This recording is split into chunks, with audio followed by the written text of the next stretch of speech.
Hello, I'm Cameron Walker and this is GBN Royals. Now, yesterday evening, the King met President Zelensky of Ukraine at Sandringham House, a powerful image of Britain's unwavering commitment to Ukraine, just 48 hours after Zelensky and Trump came to blows in the Oval Office. President Zelensky has been at an important meeting in London with Prime Minister Sir Keir Starmer and 18 other world leaders, mainly from Europe. He was then taken by military helicopter from Wellington Barracks next to Buckingham Palace, heading to Norfolk, where the King met him at Sandringham House. I'm told President Zelensky was warmly welcomed by His Majesty, and the pair posed for photographs. Television cameras were not allowed. They then took tea in the saloon, and the meeting lasted just under an hour. I was to be a fly on the wall during that conversation. The meeting sent a powerful message, a strong image that Britain wholeheartedly supports Ukraine. The King's already invited President Trump, though, for an unprecedented second state visit to the UK. But 24 hours after Prime Minister Sir Keir Starmer delivered the personally signed letter from His Majesty to President Trump, the world watched the battle of words between Zelensky and Trump in the Oval Office. You're in no position to dictate what we're going to feel. We're going to feel very good. You will feel influence. We're going to feel very good and very strong. You will feel influence. You're right now not in a very good position. You've allowed yourself to be in a very bad position, and he happens to be right about it. From the very beginning of the war, you're not in a good position. You don't have the cards right now. With us, you start having cards. Right now, you don't. You're playing cards. You're playing cards. You're gambling with the lives of millions of people. You're gambling with World War III. You're gambling with World War III. And what you're doing is very disrespectful to the country, this country. Now, some have accused President Trump and Vice President Vance of bullying President Zelensky, some furiously demanding the King withdraw the invitation for a state visit. Others are praising Trump for acting in America's interests and pointing out President Trump wants peace as soon as possible. From Ukraine's perspective, and arguably Europe's, they don't want peace on Putin's terms, who, let's not forget, invaded Ukraine in the first place. The King's unlikely to withdraw the state visit invitation from Trump, because it's up to the government anyway, and they really want a free trade deal with the US. It's not all about Ukraine. It also will help keep the president of the USA and Trump on side, and provide security guarantees in Europe. I suspect the state visit won't happen until the summer of 2026 anyway, by which time perhaps peace deals will have been struck, and the shock of the unpleasant scenes in the Oval Office will be out of the news agenda. Now, back to the meeting at Sandringham yesterday. I understand it was President Zelensky who requested a meeting with King Charles, knowing what the image would look like on the world stage, and the government advised the King to agree. His Majesty is non-political and always acts on government advice. As we've come to expect from our monarch, King Charles greeted his guest with warmth and diplomacy. The two men shook hands, exchanging smiles that spoke volumes about the importance of this meeting. It was a powerful image of solidarity, as I've said, between the UK and Ukraine, at a time when such gestures carry immense weight on the world stage. Now, let's take a moment to consider the context of this visit, because President Zelensky's journey to Sandringham wasn't just another stop on a diplomatic tour. It came hot off the heels, as I said, of a particularly important encounter in Washington, D.C., where the Ukrainian leader found himself in a verbal sparring match with Donald Trump. Cast your minds back to Friday, Zelensky in the Oval Office with Trump and Vice President Vance. Should have been a cordial meeting. Absolutely wasn't.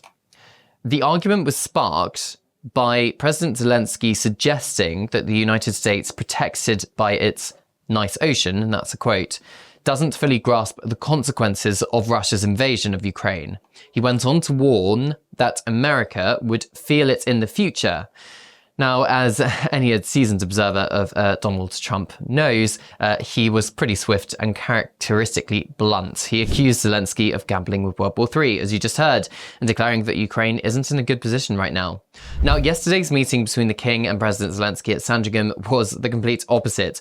Unlike Washington, where there was lots of tension and lots of shouting, the King's audience was characterized by mutual respect and a shared sense of purpose. There were smiles all around, and President Zelensky, although it was only stills that we saw, the body language looked like he was very relaxed, as was the King.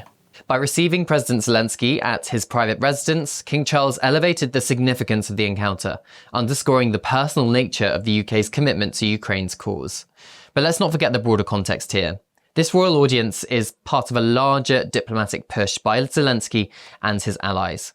Just hours before the meeting between Zelensky and the king, Prime Minister Sir Keir Starmer hosted a special defence summit, bringing together heads of state and world leaders from across Europe, Canada and Turkey. This summit was a clear attempt to present a united front in the face of ongoing Russian aggression.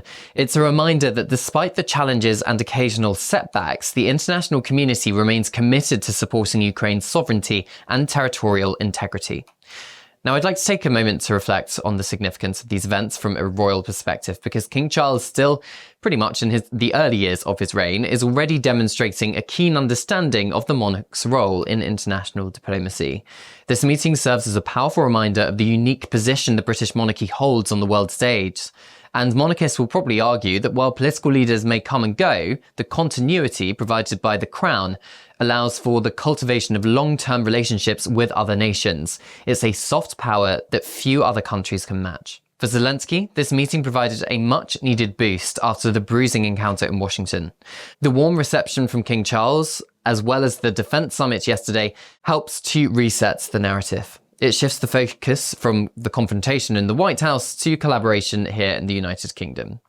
But let's not get ahead of ourselves, because the challenges facing Ukraine clearly remain immense. The war still rages on, and the toll on Ukraine's people and infrastructure continues to mount. Ukraine sees support from Europe and the USA as crucial. President Zelensky leaves the UK with renewed assurances of support and a powerful image of solidarity to take back to his people.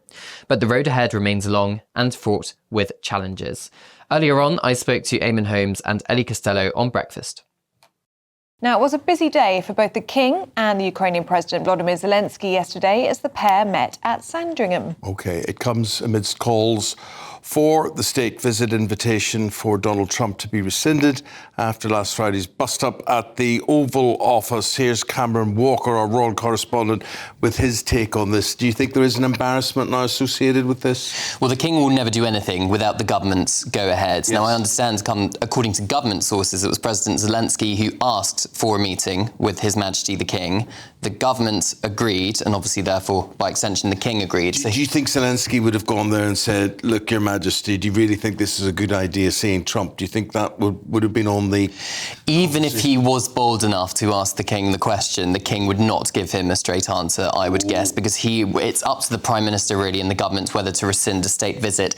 It would be so absolutely, incredible if the state visit was rescinded. I suspect what's going to happen is it's going to be kicked into the long grass, and they're going to hope that by the time the state visit comes around, probably next summer, all of this will have been sorted out in terms of the Ukrainian backstop and the minerals deal and all the rest of it. But clearly, 48 hours after the Prime Minister gave Donald Trump the letter inviting him for this unprecedented second state visit, the row with Zelensky in the Oval Office 24 hours later, and then we have this incredible image of the King with President Zelensky. Now, the President was flown via military helicopter from Wellington Barracks next to Buckingham Palace to Sandringham, where the King was staying. The meeting, I understand, lasted just under an hour. He was warmly received by the King. They had tea in the saloon, as you do if you're meeting the King. As to the details as to what was discussed, Buckingham Palace remaining incredibly silent on that one. But the King kind of doesn't need to say anything, because I think this image that you're seeing on your screen alone says enough. The King supporting Zelensky. In the coming days and weeks, we'll be keeping a close eye on developments both in Ukraine and in the corridors of power here in the UK and around the world. Thank you for watching. This has been Cameron Walker. Don't forget to subscribe for more royal updates.